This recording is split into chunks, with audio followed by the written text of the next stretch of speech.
Hello students, मैं फिर से हाजिर हूँ आपके पास एक नए वीडियो के साथ, नए टॉपिक के साथ। नए टॉपिक का नाम क्या है? त्रिभुज, ट्रायंगल। अभी तक आपने क्या क्या पढ़ा है? लाइन के बारे में पढ़ा है, पॉइंट के बारे में पढ़ा है, टाइप्स ऑफ लाइन पढ़ा है, सप्लीमेंट्री एंगल पढ़ा है, कॉम्प्लीमेंट्री एंगल पढ़ा है। अब आप पढ़ोगे ट्रायंगल के बारे में। ठीक है, ट्रायंगल क्या होता है? ये सबसे सिंपलेस्ट पॉलीगॉन है, सबसे सिंपलेस्ट पॉलीगॉन है। जो ट्रायंगल होता है क्या है? तीन ओर से घिरे हुए एरिया को हम ट्रायंगल बोलते हैं। ठीक है, तो तीन साइड, तीन लाइन या तीन रेखा से घिरा हुआ जो एरिया होगा तो क्या कहलाएगा? ट्रायंगल होगा। लेकिन एक चीज आप याद रखिएगा, क्या यह एक ट्रायंगल है? क्योंकि यहाँ पे भी तीन लाइन है। ठीक है, तो आज एक ट्रायंगल नहीं है, क्योंकि तीन लाइन या तीन लाइन होगा ना, तीनों लाइन क्लोज होना चाहिए, क्लोज एरिया होना चाहिए, तभी जाकर के वो एक ट्रायंगल बनेगा। यहाँ पे देखिए क्लोज नहीं है, एक ट्रायंगल नहीं है। तीन लाइन हो और तीनों के तीनों क्लोज एरिया बना रहा हो, तब वो आप क्या कहलाएगा? ट्रायंगल कहलाएगा। It is a polygons which have 3 sides and 3 vertex. ठीक है, देखिए एक ट्रायंगल है, ए बी सी एक ट्रायंगल है जिसके 3 साइड से A B B C and A C. इसके वर्टेक्स कौन से हो गए? ए बी और सी, 3 वर्टेक्स हो गए। ठीक है, तो अभी आपने क्या पढ़ा? त्रिभुज के बारे में। त्रिभुज क्या होता है? तीन ओर से घिरे हुए क्षेत्रफल को त्रिभुज कहते हैं। ठीक है, तीन ओर से घिरे हुए क्षेत्रफल क्या कहते हैं? हम त्रिभुज कहते हैं। ठीक है, और त्रिभुज के प्रकार, त्रिभुज क्या होता है कि टोटल 6 टाइप्स के होते हैं। इसको हम दो तरह से डिफाइन किया गया है। एक आपका डिफाइन किया गया है त्रिभुज को साइड के बेसिस पे, दूसरा डिफाइन किया गया है आपको एंगल के बेसिस पे। एक क्या हो गया? आपको साइड के बेसिस पे डिफाइन किया गया है और दूसरा एंगल के बेसिस पे। देखिए साइड के बेसिस का मतलब क्या होगा? उसके साइड की क्वालिटी के प्रॉपर्टी के हिसाब से बनाया गया है। दूसरा क्या बनाया गया? उसके एंगल। इसका एंगल आपको मैंने बताया, एंगल क्या होता है? जब दो लाइन एक पॉइंट पे मिलता है तो वहाँ पे एक एंगल बनती है। ठीक है, यहाँ पे भी 2 लाइन मिल रही है, यहाँ पे भी 2 लाइन मिल रही है। तो अब हम पढ़ेंगे टाइप ऑफ ट्रायंगल के बारे में। तो 6 टाइप के टोटल होते हैं ट्रायंगल। एक होता है आपका साइड के हिसाब से, 3 टाइप के होते हैं। उसमें आता है isosceles triangle, equilateral triangle, scalene triangle. इसको हिंदी में बोलते हैं समद्विबाहु त्रिभुज, समबाहु त्रिभुज, और ये आपका है विषमबाहु त्रिभुज। दूसरा क्या होता है? एंगल के आधार पे, मतलब कोण के आधार पर त्रिभुज बनाया गया है। वो कौन से होते हैं? एक्यूट एंगल, राइट एंगल और obtuse angle. Acute angle, right angle and obtuse angle होते हैं। ठीक है, इसको हम न्यून कोण त्रिभुज बोलते हैं, इसको समकोण त्रिभुज बोलते हैं, और इसको क्या बोलते हैं? अधिक कोण त्रिभुज बोलते हैं। ठीक है, तो अब हम पढ़ते हैं डिटेल में आइसोसेलेस ट्रायंगल के बारे में।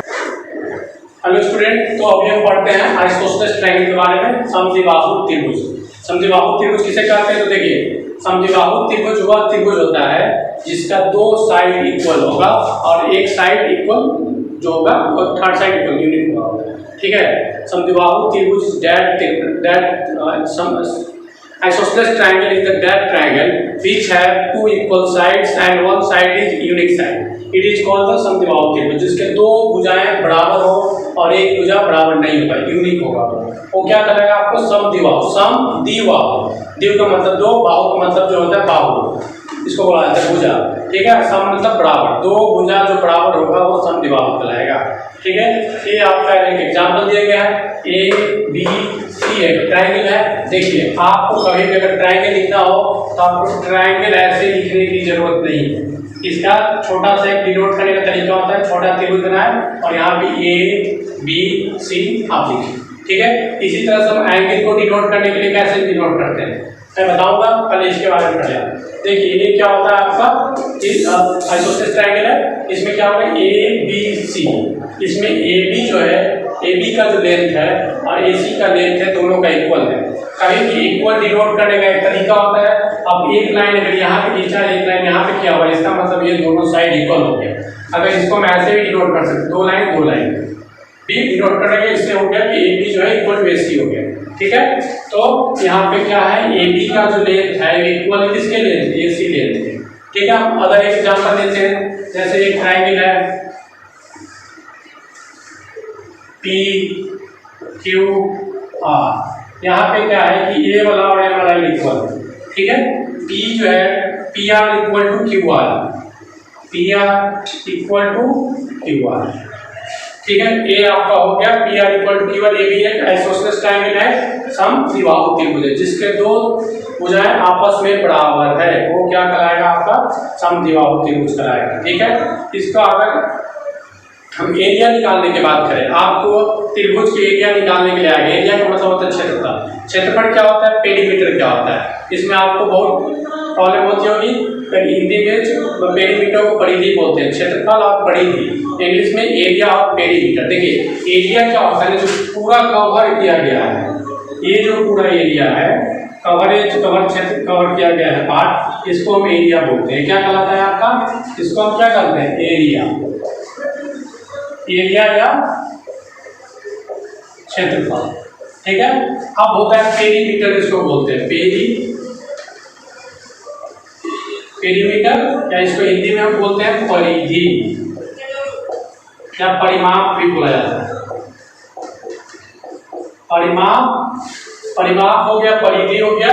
तो देखिए परिमाप क्या होता है या पेरीमीटर क्या होता है, जो इसकी लेंथ है, जो अगर हम मान लेते हैं कि अगर हम यहाँ पे 3 पेज लेते हैं, फॉर एग्जाम्पल के लिए हम 3 पेज लेते हैं, एक मिनट,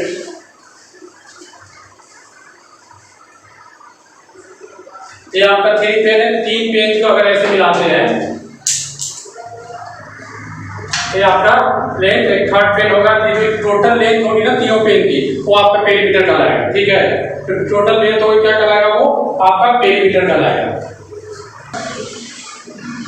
देखिए हम बात करते हैं पेरीमीटर, परिमाप के बारे में बात करें तो देखिए जो लेंथ होगा, ये वाली लेंथ, ये वाली लेंथ और ये वाली लेंथ, तीनों लेंथ को जब आप ऐड कर दोगे तो वो आपका कहलाएगा पेरीमीटर या परिधि या परिमाप, जो भी बोलते हैं, ठीक है। तो length, sum of the length of the triangle या रेक्टेंगल जो भी है, वो आपका कहलाता है पेरीमीटर या परिमाप, ठीक है।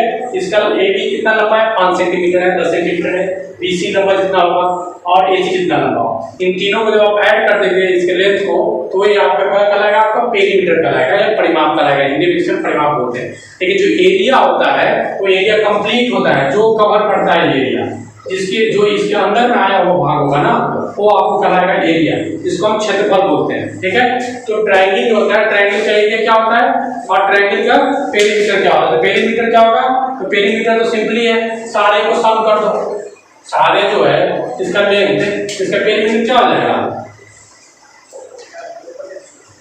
क्या हो जाएगा, सम ऑफ लेंथ ऑफ साइड, मतलब ए बी प्लस में बी सी प्लस में ए सी।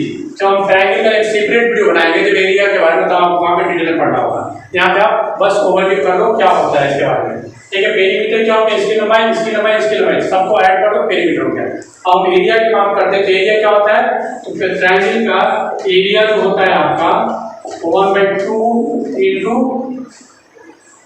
इंटू बेस इंटू हाइट, ठीक है। क्या होता है, लंबाई, बेस क्या होता है, कोई भी ट्रायंगल में, अभी आपको मैं बता रहा हूँ, ये आपका ट्रायंगल है अगर, तो ये इसका हाइट कहलाता है, ठीक है। A B C A H मान पी, ठीक है। तो ए पी जो है ना, ये इसका हाइट है, क्या ये हाइट है, ऊंचाई है, और ये क्या कराएगा आपका, ये वाला बीसी जो है सिर्फ बेस है, जिसको आधार बोलते हैं, हिंदी में क्या बोलते हैं इसको, आधार। तो इसका एरिया निकालना होगा तो क्या होगा, 1/2 गुने बेस गुने हाइट, बेस क्या हो गया बीसी, हाइट क्या हो गया ए, ठीक है। किसी भी ट्रायंगल का एरिया निकालना है तो हम क्या लेंगे, बेस और हाइट और हाफ, उसका हाफ कर देंगे, वो क्या होगा, एरिया निकल जाएगा, ठीक है। अब हम बात करेंगे आपको इक्विलैटरल ट्रायंगल के बारे में और स्केलेटल ट्रायंगल के बारे में, ठीक है। अब हम बात करते हैं इक्विलैटरल ट्रायंगल के बारे में। समबाहु त्रिभुज, समबाहु त्रिभुज जैसे नाम से हिंदी में पता चल रहा है, सम मतलब क्या, बराबर, और बाहु मतलब भुजा, जिस त्रिभुज के सभी भुजाएं बराबर होंगी क्या कहलाएंगे, समबाहु त्रिभुज कहलाएंगे, ठीक है। इसको अंग्रेजी में बोल सकते हैं इक्विलैटरल ट्रायंगल, इक्वल है सारे पार्ट, इक्वल है उसके सारे साइड, जो क्या कहलाएंगे, इक्विलैटरल ट्रायंगल कहलाएंगे, all sides are equal called the equilateral triangle, ठीक है। ये आपका त्रिभुज है ए बी सी, एक त्रिभुज है, इसका सभी के सभी साइड्स क्या है, इक्वल है, A B equal to B C है, B C equal to A C है। ये आपका ए बी कट का निशान देख रहे होंगे, इसका ये शो कर रहा है कि ये इसके इक्वल है, ये इसके इक्वल है, ठीक है। तो क्या होगा यहाँ पे, ए बी जो है बराबर है किसके, बी सी के, और ये इक्वल है तो आपके ए सी के इक्वल है, ठीक है। सारी भुजाएं बराबर है। तो यहाँ पे क्या, इसका एक जॉब, इसका अगर एरिया निकालेंगे तो एरिया किसका फॉर्मूला होता है, स्पेशल फॉर्मूला होता है, √3/4a²। ठीक है, लेकिन अगर हम यहाँ पे बेस दे रखा है और हाइट दे रखा है तो हम ऐसे भी निकाल सकते हैं, 1/2 इंटू बेस इंटू हाइट से भी निकाला जा सकता है इसको। ठीक है, बट अगर ये नहीं दे रखा है, सिर्फ साइड दे रखा है, हाइट नहीं दे रखा है, तो हम निकाल सकते हैं √3/4a²। इसका हम क्षेत्रफल ऐसे निकालते हैं। आपको मैंने बताया था पेरीमीटर या परिमाप, इसके लिए आपको सभी भुजाओं को सम कर दो। मान लो इसका सही 5 सेंटीमीटर का अगर ये है, इसका मतलब ये हुआ कि ये भी 5 सेंटीमीटर का होगा, ये भी 5 सेंटीमीटर का होगा। तो इसका पेरीमीटर कितना आ जाएगा? 5, 10, 15, 15 हो जाएगा इसका पेरीमीटर। और एरिया कितना हो जाएगा? 3/4, 5 का स्क्वायर कितना हो? 25, √3/4 25 इंटू 25 सेंटीमीटर स्क्वायर। ठीक है, तो ये आपको कैलकुलेटर देंगे। एक खास बात इसमें और है, इसके जब इसका साइड बराबर है, इसका मतलब दोनों एंगल, तीनों एंगल क्या होंगे? यहाँ पे बराबर होगा। मतलब ये हुआ कि angle A, angle B, angle C, तीनों के तीनों क्या होंगे? बराबर होंगे। ठीक है, इसका मतलब ये हुआ कि आपका 60 डिग्री का होगा। ठीक है, ये आपका इक्विलैटरल ट्रायंगल हो गया। अब हम बात करते हैं स्केलेटल ट्रायंगल के बारे में। ठीक है, तो अब हम स्केलेटल ट्रायंगल की बात करेंगे। तो अभी क्या पढ़ते हैं हम? स्केलेटल ट्रायंगल के बारे में। इसको हिंदी में हम विषम बाहु त्रिभुज बोलते हैं। विषम बाहु का मतलब विषम है, मतलब कि डिफरेंट है, उसकी भुजाएं सारी डिफरेंट है। क्या कहलाएगा? विषम बाहु त्रिभुज कहलाएगा। इसको इंग्लिश में बोला जा सकता है skeletal triangle, all sides are unique या unequal, it is called the skeletal triangle. ठीक है, ये आपका ट्रायंगल ए बी सी, इसके सारी भुजाएं, सारे साइड्स अनइक्वल है, इक्वल नहीं है। ठीक है, ये आपका स्केलेटल ट्रायंगल कहलाएगा। इसका भी एरिया कैसे निकलेगा? तो इसके एरिया निकालने के लिए आपको क्या चाहिए? इसके एरिया निकालने के लिए चाहिए आपको हाइट चाहिए और बेस चाहिए। ठीक है, तो इस तरह से हम स्केलेटल ट्रायंगल हो गया। अगला आता है, अभी तक आपने जो भी पढ़ा है वो सारे के सारे साइड के बेस पे पढ़ा है। अब हम पढ़ेंगे एंगल के बेस पे बनने वाले ट्रायंगल के बारे में, जैसे न्यूनकोण त्रिभुज, समकोण त्रिभुज और अधिकोण त्रिभुज, एक्यूट एंगल, राइट एंगल और ऑब्ट्यूज एंगल ट्रायंगल के बारे में हम पढ़ेंगे। ठीक है, अब हम बात करते हैं एक्यूट एंगल के बारे में। न्यूनकोण त्रिभुज, एक राइट एक्यूट एंगल ट्रायंगल। न्यूनकोण त्रिभुज वो त्रिभुज होती है जिसका सभी तीनों साइड, तीनों एंगल जो है ना आपका लेस देन 90 होगा। मतलब ये हुआ कि वह त्रिभुज जिसके सभी कोण, मतलब तीनों कोण 90 से कम होगी, वो सभी के सभी वो जो त्रिभुज होगी क्या कहलाएगी? आपको न्यूनकोण त्रिभुज कहलाएगी या एक्यूट एंगल ट्रायंगल कहलाएगा। और इंटीरियर एंगल आर एक्यूट, मतलब 90 से कम, it is called the acute angle triangle. ठीक है, अब यहाँ पे एक त्रिभुज है ए बी सी, इसमें आपका यहाँ पे आप देख सकते हो कि 60 डिग्री है, 50 डिग्री, 70 डिग्री है। तीनों को सम करेंगे अगर हम तो कितना? 180 होना चाहिए और सारे के सारे 90 से कम भी होना चाहिए। यहाँ पे देख सकते हैं सारे 90 से कम भी हैं और तीनों का सम करने पे हमें कितना आ रहा है? 180 भी आ रहा है। और एग्जाम्पल के लिए ऐसा भी हो सकता है, वो एक मान लो 80 है, दूसरा 20 है, ये भी 80 होगा। ठीक है, ये भी आपका एक्यूट एंगल होगा। ठीक है, एक्यूट एंगल क्या हो गया? न्यूनकोण त्रिभुज हो गया या एक्यूट एंगल ट्रायंगल। अब हम बात करते हैं राइट एंगल ट्रायंगल के बारे में। राइट एंगल ट्रायंगल सबसे इंपॉर्टेंट ट्रायंगल है। इस पे पूरी ज्योमेट्री, पूरी ट्रिगोनोमेट्री इसी पे बेस्ड है, बहुत इंपॉर्टेंट है। इसमें पाइथागोरस थ्योरम भी आ जाएगा आपको। ठीक है, तो राइट एंगल ट्रायंगल में क्या होता है? इसका एक एंगल जो होगा वो राइट एंगल होगा, दैट मीन्स वो 90 डिग्री का होगा। राइट एंगल को हम हिंदी में समकोण त्रिभुज कहते हैं। इसका एक एंगल जो होगा आपका वो 90 डिग्री का होगा और बाकी सारे जो है 90 से जो भी कमी होंगे, क्योंकि दोनों को तीनों को मिलाकर 180 होना चाहिए, लेकिन 90 हो गया, बाकी जो भी होगा कम होगा 90 से। ठीक है, तो वो त्रिभुज क्या कराएगा? आपको राइट एंगल ट्रायंगल आएगा। हम इसके बारे में विस्तार से पढ़ते हैं। अब हम बात करते हैं राइट एंगल ट्रायंगल के बारे में। इसको हम समकोण त्रिभुज बोलते हैं। ठीक है, इसमें क्या होगा? इसका एक एंगल जो होगा 90 डिग्री का होगा। आप यहाँ पे देख सकते हैं एक एंगल इसका 90 डिग्री का है। ये जो आप साइन में कभी बनते हुए देख रहे हैं, इसका मतलब 90 डिग्री शो करता है। ठीक है, ये साइन हमेशा 90 डिग्री को ही शो करा जाता है। ठीक है, बहुत बार आप ऐसा देखेंगे जिसमें आपको 90 डिग्री नहीं लिख करके सिर्फ ऐसे रहेगा बना हुआ।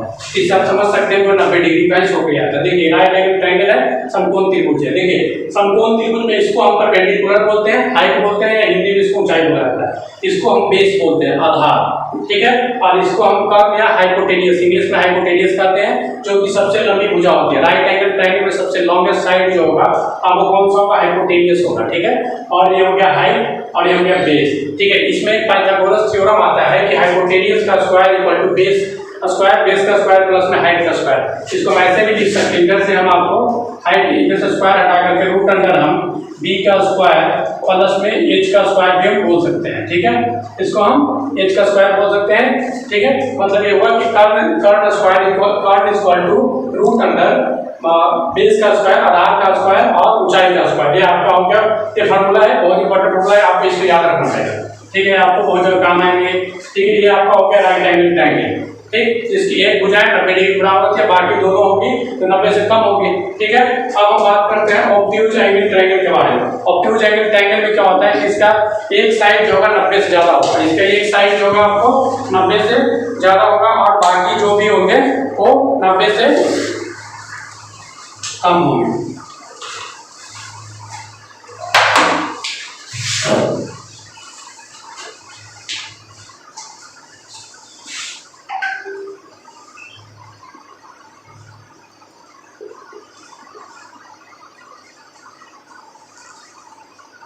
किसी चीज में 50 ना। अब हम बात करते हैं ऑब्ट्यूज एंगल ट्रायंगल के बारे में। इसका फिगर ऊपर बना हुआ है, ये आपका ट्रायंगल है ABC, एक ट्रायंगल है जिसका एक एंगल ऑब्ट्यूज एंगल भी क्या होता है, one angle is the greater than 90 degree, it is called the obtuse angle. Hindi में इसको अधिक कोण त्रिभुज कहते हैं, जिसका एक एंगल जो है अधिक कोण त्रिभुज में एक कोण जो होगा आपको 90 से ज्यादा होगा, अब बाकी सभी 90 से कम होंगे। ठीक है, आप यहाँ पे देख सकते हैं कि एक ट्रायंगल है, ABC एक ट्रायंगल है, इसका एक कोण है ये आपका 130 है और बाकी दोनों 25-25 है। ये आपको अधिक कोण बनाएंगे, अधिक कोण त्रिभुज बनाएगा और ऑब्ट्यूज एंगल ट्रायंगल, इस ऑब्ट्यूज एंगल ट्रायंगल बनाएगा। तो दोस्तों आज जो है आपका वीडियो यहाँ पे समाप्त होने वाली है। आपको मैंने ट्रायंगल का पूरा कंसेप्ट बता दिया है। आपको ये पूरे वीडियो को एक बार या दो बार देखिएगा अच्छे से, आपको सारे के सारे याद हो जाएंगे। मैंने इजी मेथड और आसान से भाषा में समझाया, हिंदी मीडियम का स्टूडेंट हो, इंग्लिश मीडियम का स्टूडेंट हो, सारे आप इस वीडियो को देखिए और अपने दोस्तों को भी शेयर कीजिए जिससे इसमें प्रॉब्लम होता है। ये बहुत ही इंपॉर्टेंट चैप्टर है, आपको 7, 8, 9, 10 तक ये पूछे जाएंगे ट्रायंगल। अगर आप कॉम्पिटिटिव एग्जाम की तैयारी करते हैं, SSC CGL bank SSC CGL की तैयारी करते हैं तो उसमें आपको आएगा, सेशन की तैयारी करते हैं उसमें भी आएगा, कोई भी स्टेट के एग्जाम में तैयारी करते हैं उसमें बहुत इंपॉर्टेंट है। तो आप सभी से अनुरोध है इस वीडियो को देखिएगा, शेयर कीजिएगा और इस चैनल को सब्सक्राइब कीजिए, लाइक कीजिएगा। बहुत बहुत धन्यवाद।